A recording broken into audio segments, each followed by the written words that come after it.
You're listening to another episode of Honor Best Behavior, and today I have a very special guest for you. He is a self-taught welder, engine builder and fabricator, former Hot Rod Magazine technical staff editor, co-host of Roadkill, YouTuber at Finnegan's Garage, and champion drag race boat. I can't even speak. Champion drag boat racer, Mike Finnegan. Welcome. Thanks for having me. I appreciate it. So, introductions. Tell me what I missed or got wrong there. I gotta be honest, most of that I've forgotten, so it sounded way cooler than it feels, so thank you. Well, good. Yeah, see, I like to remind people of all their accomplishments, you know? I have the worst memory ever, so like legit, a lot of the things you said, I was like, oh yeah, I did that. That was really fun. So, backstory for me, how I know about you is my husband is a big car guy, has been his whole life. And whenever he has the remote at home and we're watching a car show, always. And so, I've seen a lot of car shows and I found myself saying, if we're going to watch a car show, can we at least watch Roadkill? Like, I feel like it's relatable, it's funny, it's always an adventure, always something sweet. And more recently, I noticed him watching Finnegan's Garage, which is your YouTube channel.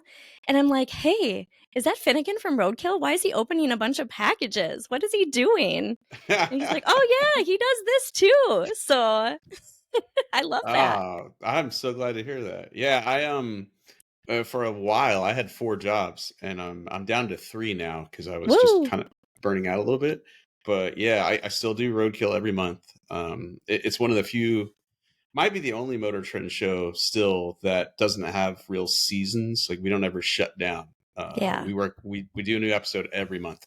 And then I do my YouTube show, and then I have the apparel company. And then I'm a dad and a FSM, right? husband. Yeah, I've yeah. bought merch for my husband from there. So I appreciate that. Thank you. yeah. Pretty much all of that goes right into the crankcase of my Bel Air, which is usually broken, but not today. Woo! You're getting there. Today is not broken. I'm so excited about that. So let's turn back time to the beginning of Mike Finnegan. Mm-hmm. You grow up, you go to college, you get a degree in journalism. Mm-hmm. Is that what you wanted to do? Did you want to write for magazines or edit, or what was your view of the future? I never had one really. And Yeah. I still don't. Like, if someone says, what do you want to do in 5 years? I don't know. I don't look that far ahead at all. And it's probably not a great way to live your life, but I'm usually looking 3 to 4 weeks ahead, and that's about it. So I did go to community I have a college. puppy. Oh yeah, we have 2. And we were in our neighborhood about 20 minutes ago singing Christmas carols. Oh. And I left to come here, and so I think everyone's getting home any minute now. And we have 2 dogs, 2 young rescues that are going to go ballistic when my kids come through the door. So I apologize. Yeah, it's okay. But Huge yeah, dog lover over here. Yeah. Oh, they're so great. I didn't have a plan. I thought I graduated high school, and I thought, well, you're supposed to go to college, but I was the kid that I never saw my guidance counselor in high school, except for the few times I got into fights. And I didn't take the SATs. I didn't even know where they were or how you did that. I don't know. I just did what I thought I was supposed to do, which was go to community college. And I was in there for, I don't know, a solid 3 or 4 years, not earning an AA until finally I met a guy named Courtney Hallowell, who worked at a magazine called Mini Truckin'. And I met him at a car show. And he's walking around with his camera and he's taking pictures. And I said, what are you doing? And he said, well, I go to car shows and I take photos of these cool trucks. Then I go home and I write stories about them and they put them in a magazine. And I was like, that sounds incredible. That's an option? That's a job? Yeah, that was one of those things where it's like, I didn't even know there was a job for that. That's incredible. And so I asked him, how do you get that job? What do you got to do? And he basically coached me through my last 2 semesters of college via email, and told me what courses to take. And I graduated. And as soon as I graduated, I went and applied for a job at Mini Truckin' Magazine, and was really underqualified for the job. Probably not a very good writer, definitely not a great photographer. But I had built this mini truck, and they saw the truck and they were like, well, we can teach you to write and take photos. At least you're into this. So that's the truck is what got me the job. Um, and that, looking back on it, building cars is that's kind of the theme of my life. Like I just realized, because I was talking about this the other day to somebody, was that I met my wife while driving a boat that I had built. I got the job Okay. at Mini Trucking because I had built a truck, and so And then you got a yeah, wife because you built a boat?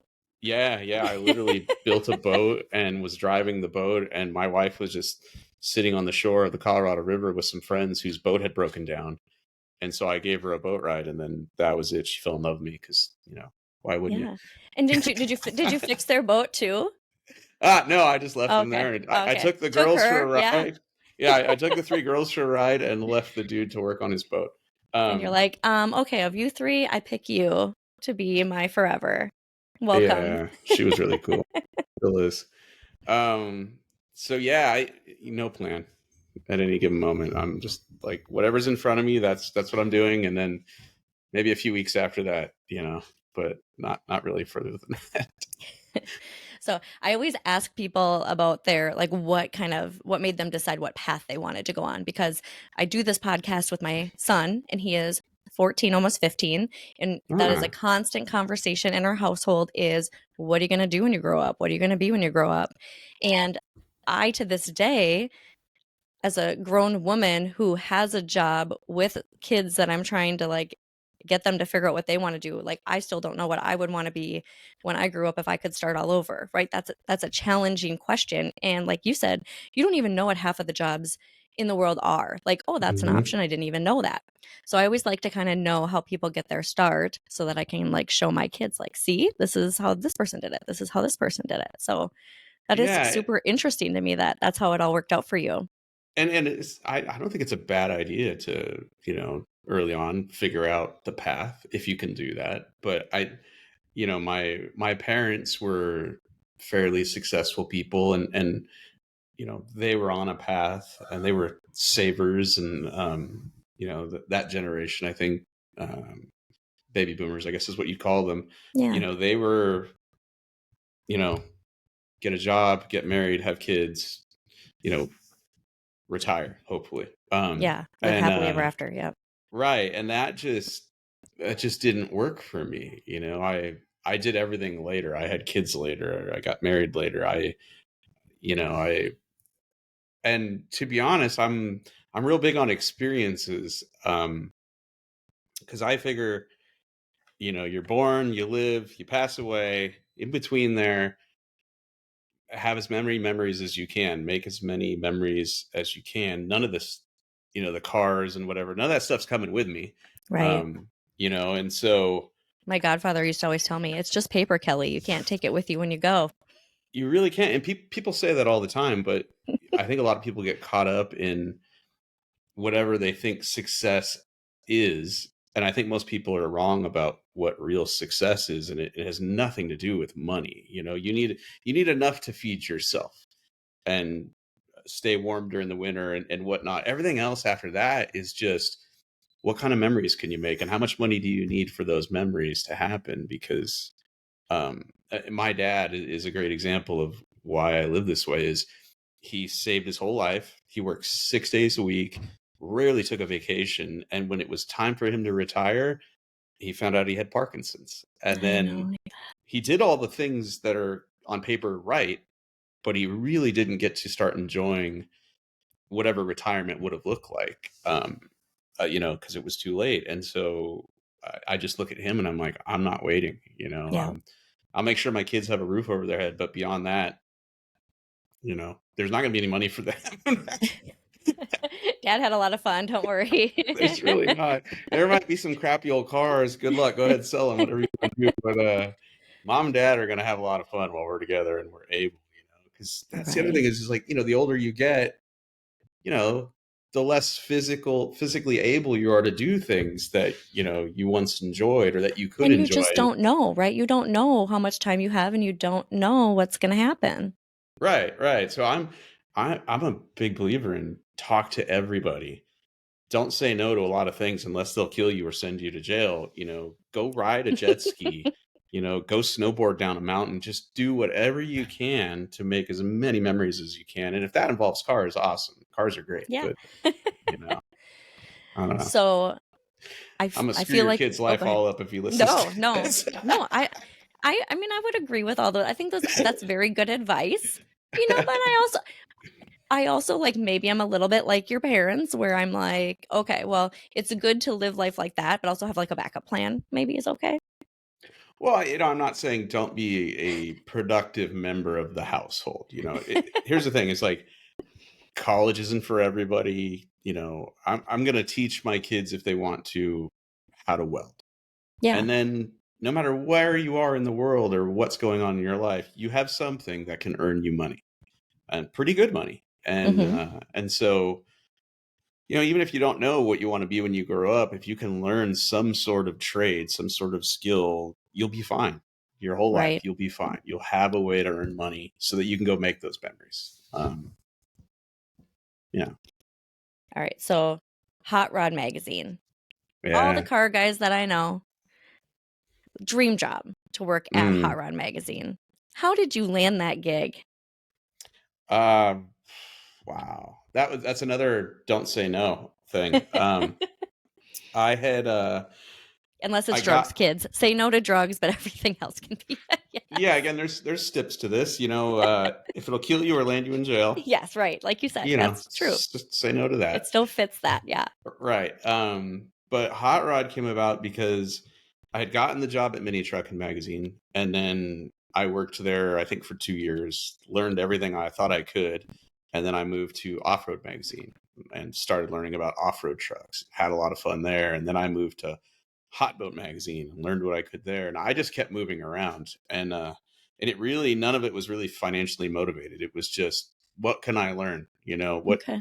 What can keep this Because you exciting? said that. So when once you start moving around, not to interrupt you, but is that because they had said when they hired you at the mini truck job that you didn't necessarily have w- all the requirements, but they liked who you were and that you were into it. So then did you start to build on experience?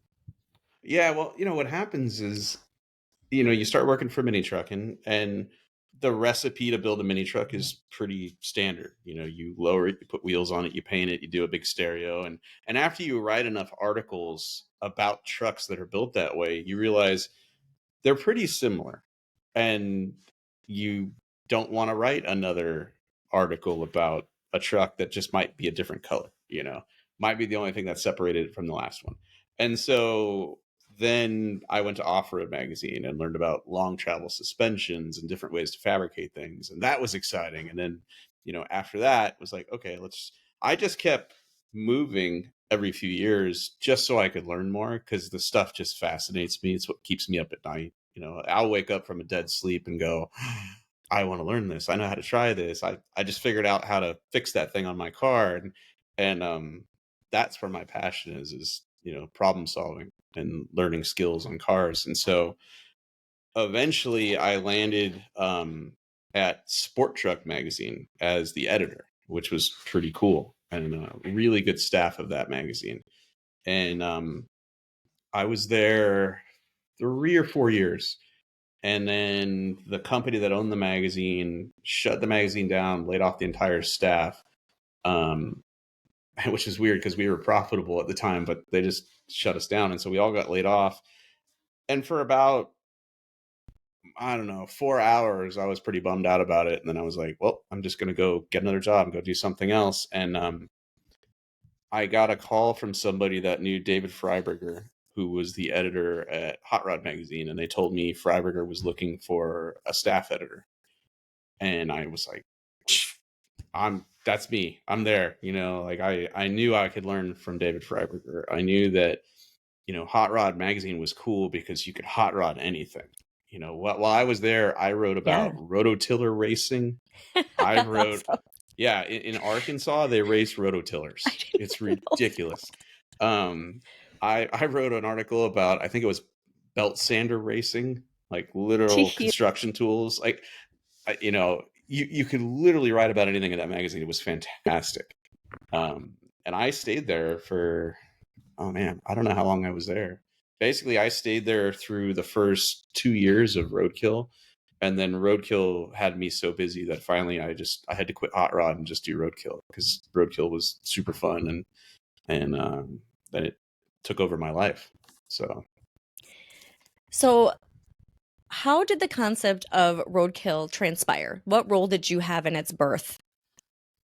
my role was pretty minimal in it, to be honest with you. I worked for David Freiberger. We took a road trip, and a couple of the guys that worked for the company had a video department, and it was these guys were literally working in a closet. Like that's how big the video department was. And Jeez. we took 2 road trips. One guy went on one guy went on the other. They filmed it, edited it, and it got put on the Hot Rod Magazine YouTube channel. And at the same time, YouTube paid, I think, 20 channel partners to create big channels with original content on it because YouTube wanted to go head to head with cable and convince people to cut the cord. So they wanted original programming. And a guy named Angus at our company saw what we were doing, said, figure out a name, keep doing it. We're going to put that content on the Motor Trend channel on YouTube.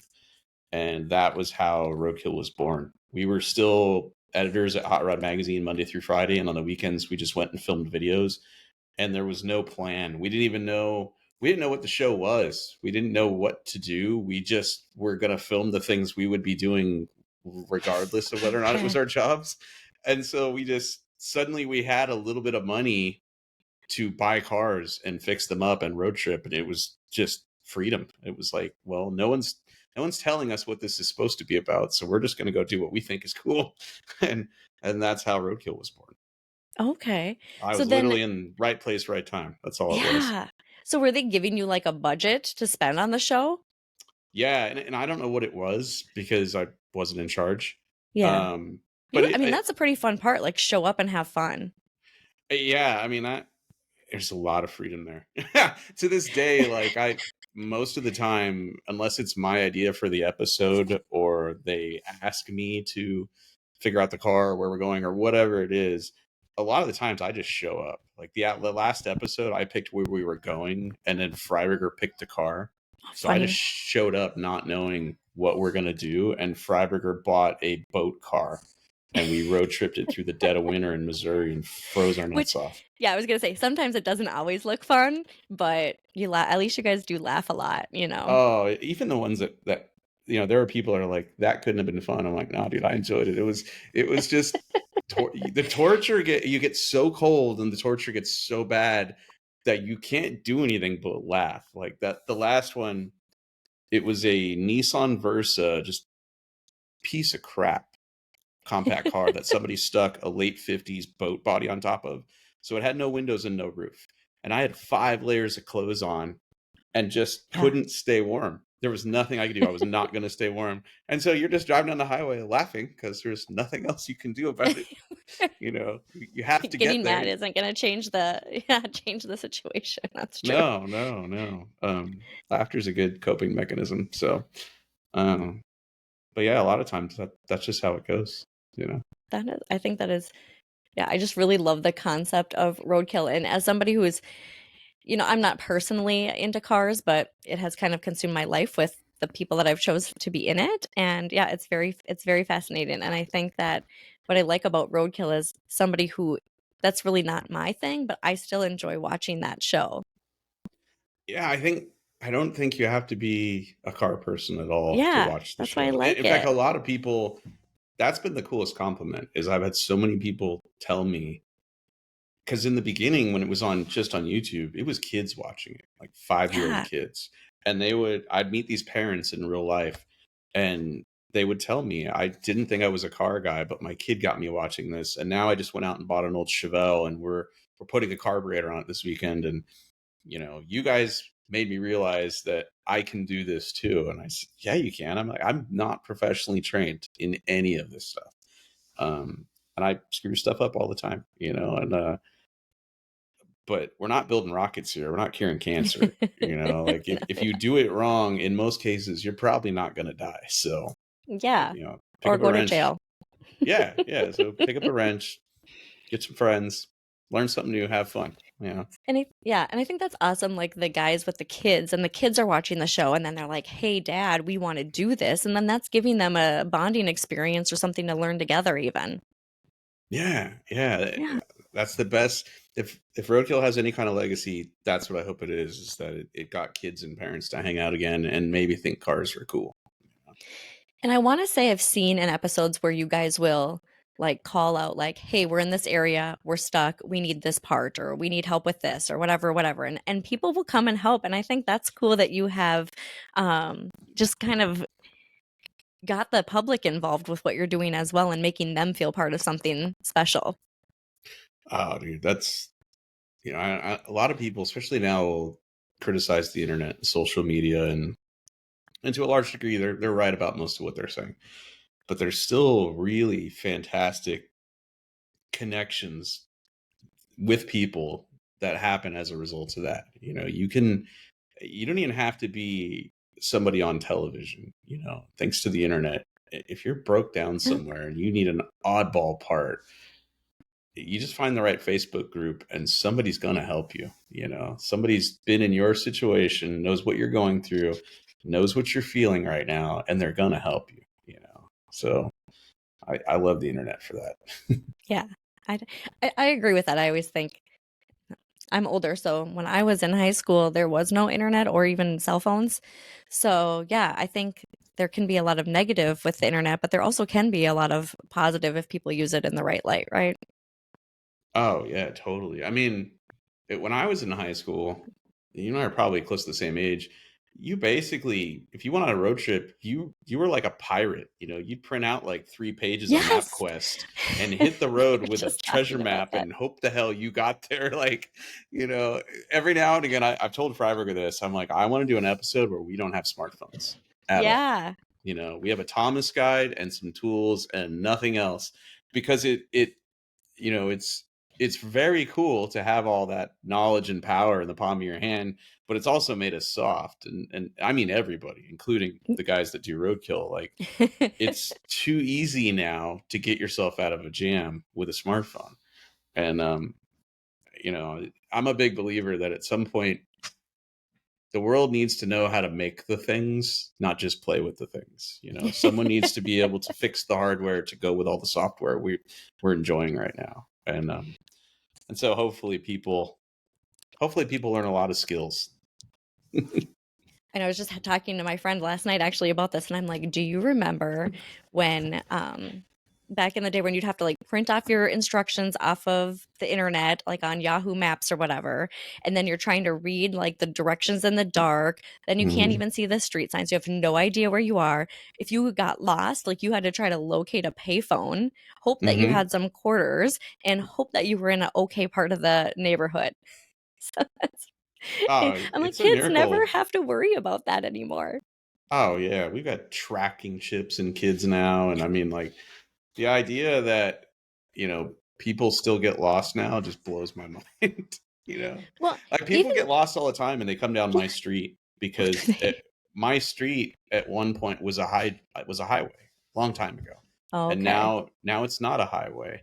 But occasionally, the GPS will send people down my dead end street, and they're just, I don't know, where do I go? What do I Yeah. do? I'm like, How am I in a neighborhood? yeah, yeah. Well, you turn around, you There's go the a other dead way. end. Where do I go? It's so Yeah, like funny. like Turn there's around. that. I don't know if you ever watched The Office, but there's an Oh, episode yeah. where Michael literally drives his P2 Cruiser into a lake because the GPS sent him that way. I'm like, dude, that happens a lot. Yes. I guarantee that happens a lot in real life. Oh, gosh. Yeah. The other thing that I think is funny is my kids, even my coworkers, will be like, I wonder, blah, blah, blah. I'm like, guess what? You don't have to wonder anymore. They have this thing called Google, and we can just find Mhm. out the answer. And I go, Yeah, oh, yeah, that's right. yeah. I mean, you don't even have to leave. You don't have to go. You don't have to leave your No. house. You don't have to go to school. You pretty much don't have to know anything anymore. You know, No. unless the power goes out, and then everyone is screwed. Yes, yes, right. All right. Circling back, roadkill favorites. Favorite hmm roadkill episode. Mm. It's probably the one where we went to Hot Rod Drag Week because it's one of the few times we had real success on Roadkill. But Hence the there's, name. yeah, but there's a lot of just really good ones. Like the first time Freiberger and I ever went to Dirtfish with his General Mayhem car, that was probably the most fun I've ever had driving anything in my life was there. And I'm super nostalgia for when he and I went to Alaska and we made it. That was just an epic trip that we'll probably never be able to repeat, just because nowadays we don't get as many days to make an episode. Those are probably my top three. So, did you say episode and memory kind of go hand in hand? Is there any like off-camera memory that you have with Roadkill that stands out? I have such a horrible memory, but You did mention that. yeah, there's one time I think it might be in the credits of the episode, but there is one where um it's early on in Roadkill, and we had bought this Jeep rod that somebody built, and our plan was to drive to this bar that I used to hang out at in Parker, Arizona, and it's in the middle of the desert. The whole bar is just man-made, runoff generators in the middle of nowhere. You can only get to it on a dirt road, and our plan was to go there, run up a huge bar tab, and then give the Jeep to whoever paid the bar tab. Oh, sweet. Yeah. So when we got there, I was on a mission. I was like, we're not giving this thing away cheap. Like we spent Yeah. some coin on this. So he and I sat there and we bought some hoodies and shirts for the crew. So there was probably, I don't know, it's probably $150 worth of apparel in this tab, but we ran up a $400 bar tab between the two of us. So that means together, he and I sat there and drank $200+ worth of alcohol. We were faded. Ugh, Absolutely. yeah. I was just retarded drunk. And when it was over, the owner of the bar was a weirdo and he wouldn't let us film there. Wouldn't even let us film in the parking lot. So the guy that paid the tab, we needed to do the exchange. Here's our Jeep, you pay the bill. So back up. How do you get someone to, are you telling them if you pay the tab you get the Jeep, or how are you tricking them into this? Oh, we put it on the internet well before we ever got there. Okay. You show up there, pay our bar tab, you can have our Jeep. Got it. And this is the early days of Roadkill, so it wasn't like 3,000 people showed up. I think 15 people showed up.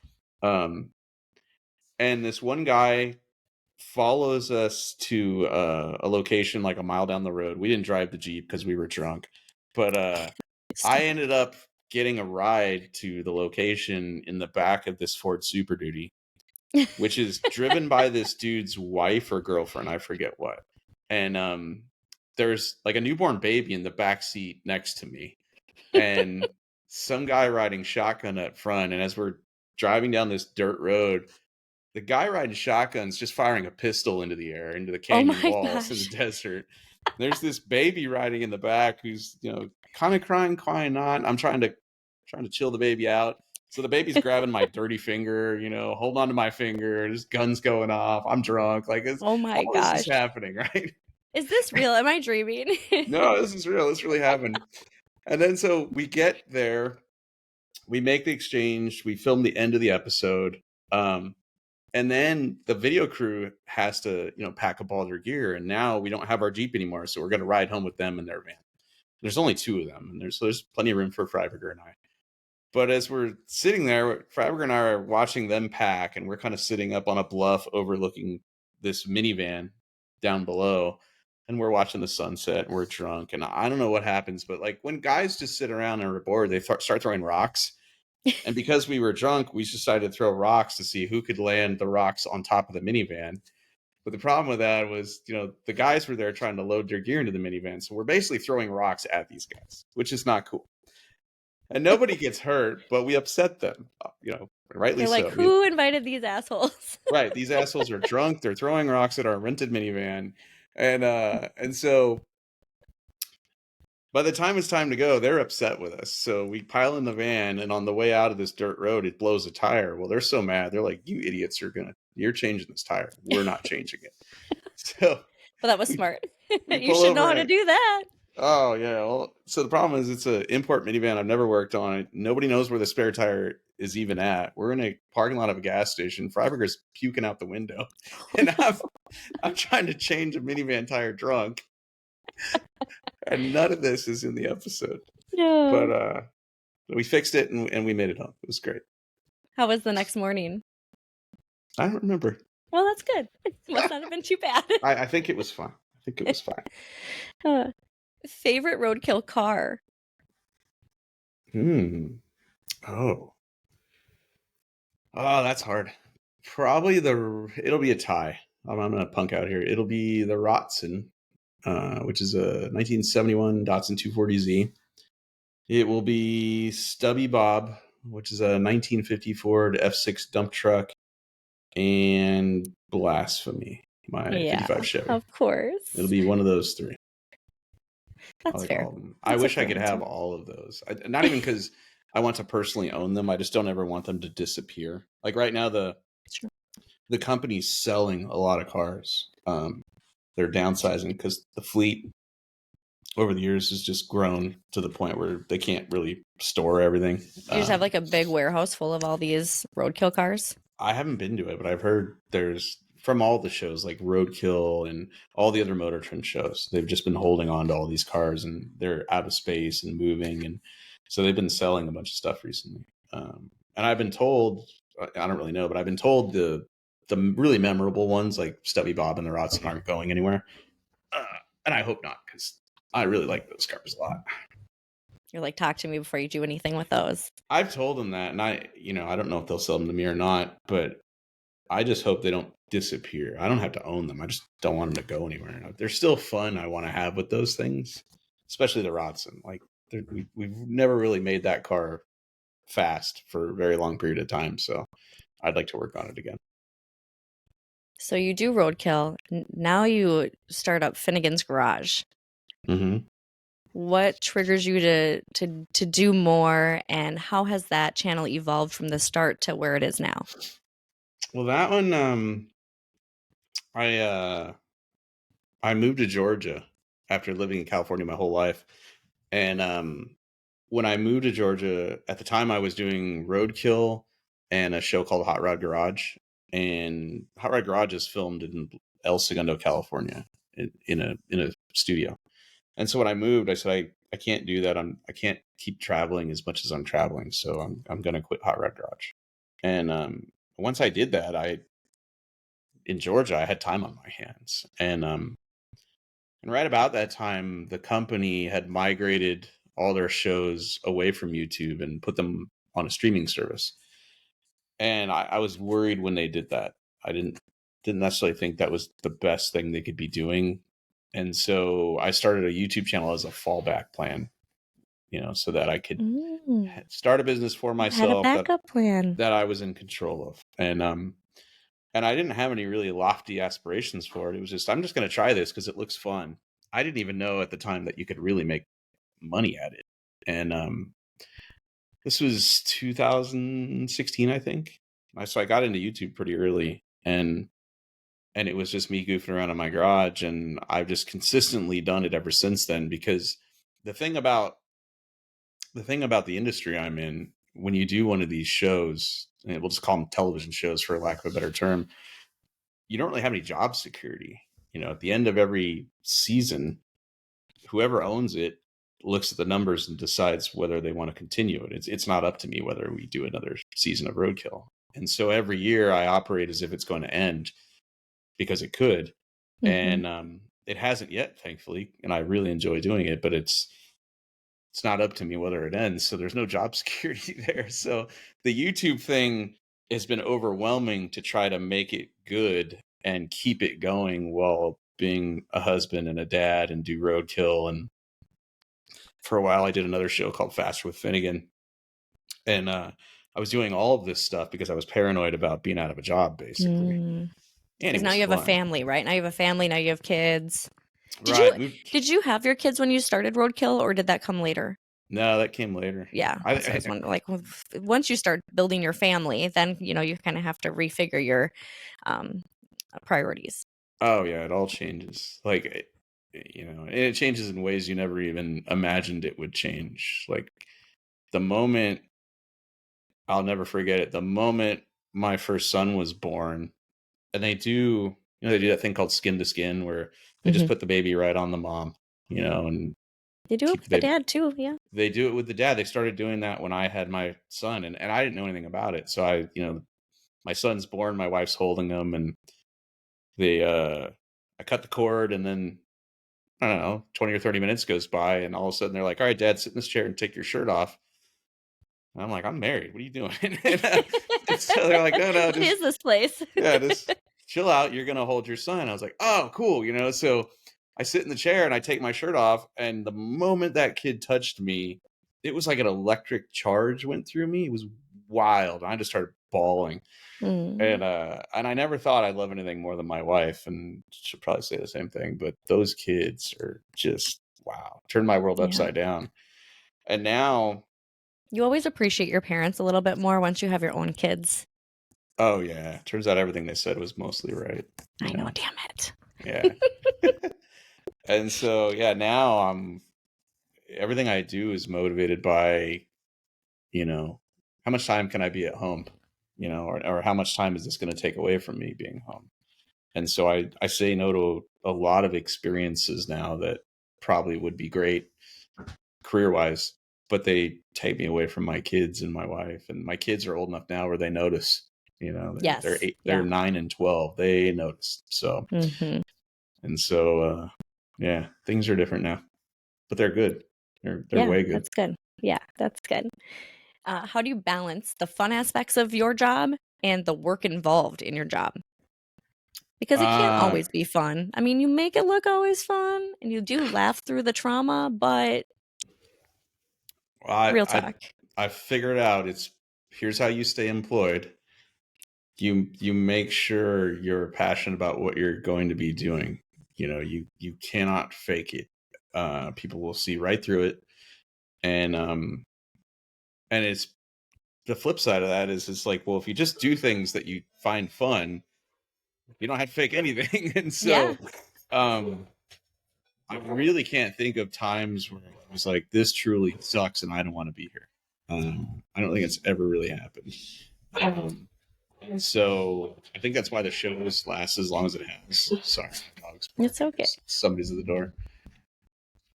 Yeah, I think that's the reason the show's still going, is because it's still really fun. I still wake up in the middle of the night going, I want to make a car float across a lake, how do we do that, or I want to drive underwater, just whatever it is, like, as long as you keep striving for stuff you haven't done before, and that just makes you laugh when you just think about it, like, dude, we're gonna be fine.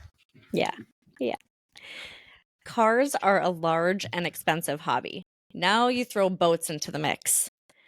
When and how did you start um like financially? Like, everything is super expensive. Mm-hmm. Everything takes up a ton of space to store. You Mm-hmm. know how it is. You start one project and now you have 10 more. Mm-hmm. How did you financially float prior to a little bit more like comfortable lifestyle? I moved to Georgia. That was a big part of Okay, it. I suppose California is expensive, yeah. Oh, it's ridiculous. Do When your we lived in parents still live in? Do your parents still live in California? No, my whole family ended up in Georgia before I ever got there, and Okay, so you were and the last I, one to the party. yeah, I was, Okay. and I didn't, as usual, we didn't have a plan to move. But when my dad got sick, that was when we were like, okay, let's go, and so that we moved shortly after we found out.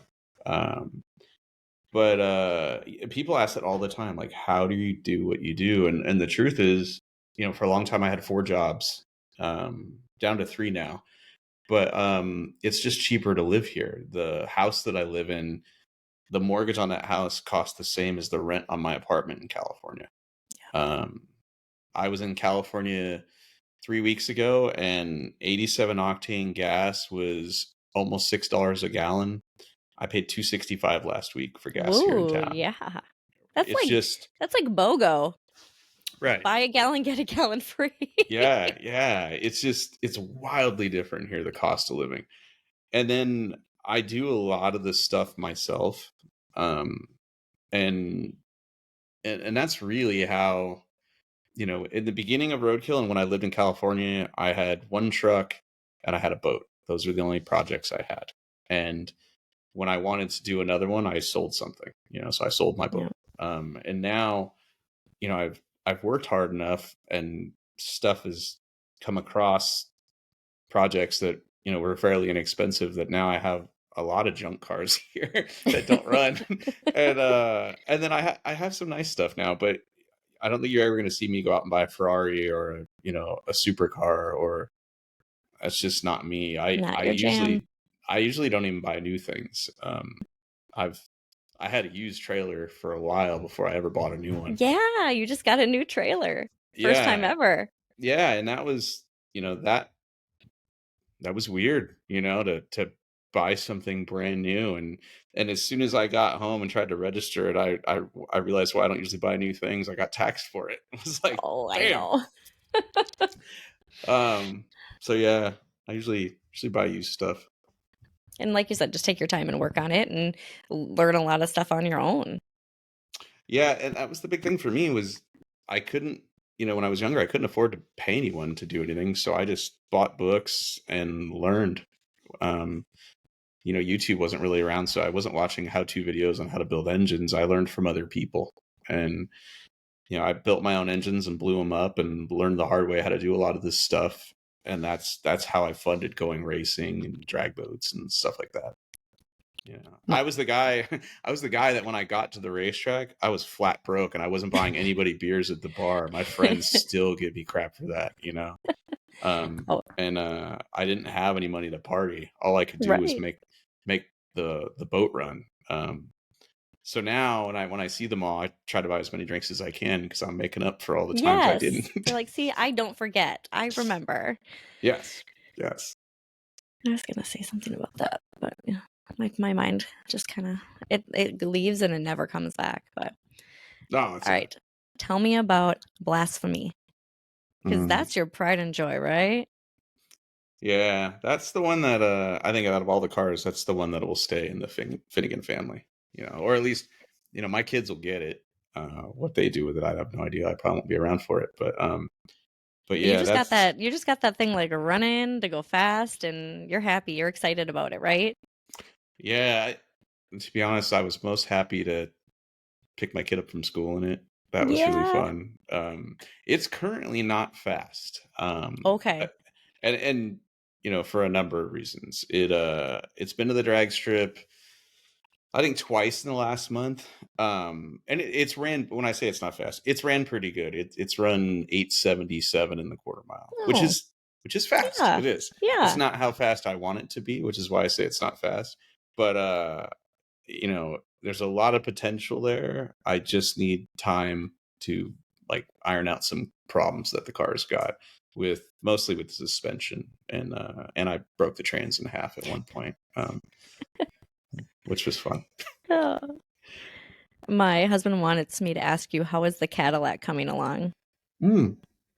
I worked on it today, actually.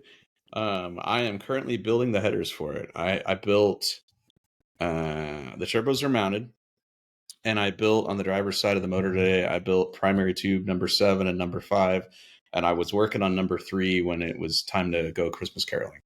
So with any luck, not this Sunday, but next Sunday, I'll have a video about building the headers, and hopefully one of those headers will be totally done. So Yeah. yeah, I'm excited. Like I'm really trying to only work on that car until it's running. I'm trying not to work on anything else. But the other things like Blasphemy, if that car would just work and it was good, then I wouldn't even touch it. But I keep trying to make it work a little better. So when I'm not working on the Cadillac, it's because I've been distracted by stuff like Blasphemy. What is your daily driver? Oh, it's I love this question because no one ever asks. And the great thing about it is like if I take a picture of my driveway, let's just say Blasphemy's in the driveway, and I take a picture of it, most people will notice, oh, there's a 55 Chevy there, but then other people will go, I see the taillight of a Toyota Tundra over there. And then they start fighting in the comments like, that's not his. There's no way he'd ever drive a Toyota Tundra. And gotta be honest, that's my daily. I've had 2 of those. I had one for 10 years, and it in 10 years it needed brakes once, tires 3 times, and nothing else. Like it's a great commuter truck. So my daily is a 2021 Tundra. I bought Yeah. the last year of the 5.7 V8 before they switched to a turbo 6, and knock on wood, it's been I am good. also a Toyota owner, so I hear ya. I like them. I mean, they're comfortable, they run good, and they just don't break because like all of my other stuff is old and it breaks. And you have to have something that when it's your turn to pick the kids up from school, you have to know it's going to start Yep. and You get don't want your there. kids to be wondering, where's dad? Right. Or, oh, Don't. dad's down again. Yeah. Well, they know that. They don't want to be involved in it when it happens. Yes. They hear all Yes. the time, Dad broke down on Roadkill again. I know that was my thing too, is I'm like, you do you with my husband. But one time I had to push. And I was like, why? Like, this is why I don't want to ride with you, because now I'm pushing your car. My wife, at least once Yeah. a month, I'll call her and be like, "Hey, baby, I need you downstairs." And she's like, "You need me to push your car, don't you?" I'm like, "Yes, I do. Yes, I do." And I'm always like, I know I'm so strong and you need my big muscles. Here I come. Exactly. Exactly. Do your kids think you're cool? I think so.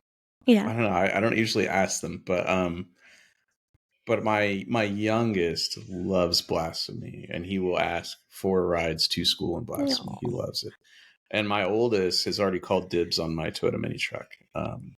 And he is aware of what Dad does for a living, and he likes it. I think he likes the attention. If we don't go to a lot of car shows, but when we do, like we go to our local car cruise, Caffeine and Octane, and he's aware of what's going to happen if we go there.